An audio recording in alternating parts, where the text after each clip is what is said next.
નમસ્કાર, હું દર્શના રામાણી.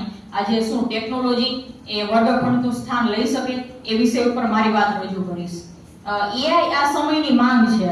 વહીવટ, રાજકારણ, શિક્ષણ, સંશોધન કે પછી ઉદ્યોગ, દરેક જગ્યાએ એઆઈ એ માનવની કાર્યક્ષમતા કરતા અનેક ગણી કાર્યક્ષમતાનું કામ કરી શકે છે, જો એનો જવાબદારી પૂર્વકનો ઉપયોગ કરવામાં આવે તો. આપણે ઇતિહાસ ઉઠાવીને જોઈ લઈએ તો વિશ્વએ છેલ્લા 500 વર્ષોમાં નથી કરી એટલી પ્રગતિ એ છેલ્લા 150 વર્ષોમાં કરી છે, અને છેલ્લા 150 વર્ષોમાં નથી કરી એટલી પ્રગતિ એ છેલ્લા 50 વર્ષોમાં કરી છે. આ સમય એ સતત પરિવર્તનનો સમય છે. ત્યારે એઆઈ કે ટેકનોલોજી વગરના ભારતની કલ્પના એ આપણે આવનારી પેઢીને વિશ્વ સાથેની સ્પર્ધામાં કે ખૂબ જ પાછળ છોડી દેશે. આપણે મૂળ પ્રશ્ન તરફ પાછા ફરીએ કે શું વર્ગખંડનું સ્થાન એ ટેકનોલોજી લઈ શકે? તો એઆઈ એ જટિલમાં જટિલ પ્રશ્નનું સમાધાન એ તમને ફટકી વગાડતા કરી આપશે. તમને વારંવાર એક પ્રશ્ન છે એ સમજાવશે. એઆઈ જેને શીખવવાની પરિભાષામાં કામ કરતું હોય છે ત્યારે એ કાળા ગોરાનો ભેદ નહીં કરે, ત્યારે એ સ્ત્રી અને પુરુષ વચ્ચે સમાજને નહીં વહેંચે, ત્યારે એઆઈ કોઈ પણ સમયે કોઈ પણ ઉંમરે તમને કંઈ પણ શીખવી શકશે. પણ આટલા ઝડપથી વિકસતા એઆઈ ની અંદર માહિતીના સ્ત્રોતની વિશ્વસનીયતા તમને કેટલી છે?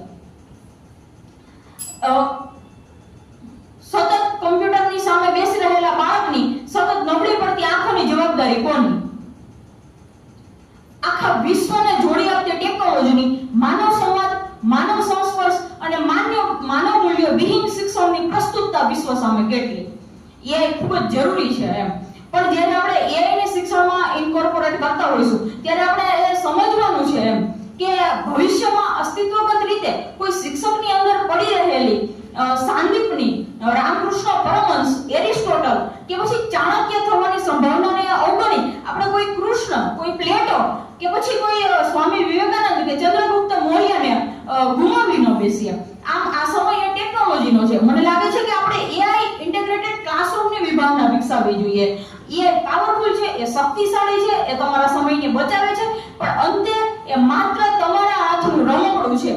તમારે નક્કી કરવાનું છે કે એને કઈ રીતે વાપરવું. મને લાગે છે કે ફાધર વોલેસે ગણિત ભણાવતા એના વિદ્યાર્થીઓ ભૂલી ગયા હશે, પણ ફાધર વોલેસે નીતિ, નૈતિકતા અને સત્યના ધારાધોરણોના ઉપરનું શિક્ષણ આપતા એના વિદ્યાર્થીઓને હંમેશા માટે યાદ રહી જશે.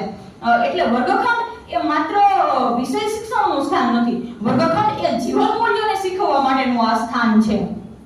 તો આપણે મને લાગે છે કે આટલું બોલી અને